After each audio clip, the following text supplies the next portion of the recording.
அதான் என்ன காரணம்னு தெரியல. நான் விஷுவல் பார்க்கல எதுவும். என்ன அதில் விஜய் என்ன செய்கிறாரு?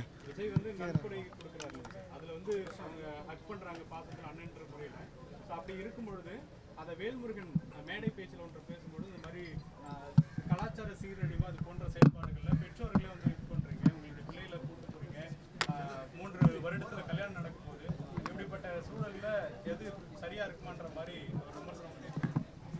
தெரியல, அவர் எந்த கான்டெக்ஸ்டில் சொல்லியிருக்கிறாரு எனக்கு தெரியல. விஜய் அவர்கள் படிக்கிற பிள்ளைகளை ஊக்கப்படுத்தக்கூடிய வகையில் உதவித்தொகையை வழங்குகிறார். அது வரவேற்புக்குரியது. மற்றபடி பிள்ளைகளில் அவர் மீது கொண்டிருக்கிற அன்பு அல்லது அவர் பிள்ளைகள் மீது கொண்டிருக்கிற அன்பு என்கிற அடிப்படையில் மட்டுமே அதை பார்க்க வேண்டும் என்று நான் கருதுகிறேன். வேல்முருகன் அவர்கள் எந்த பின்னணியில் அந்த கருத்தை சொன்னார் என்பது எனக்கு புரியவில்லை.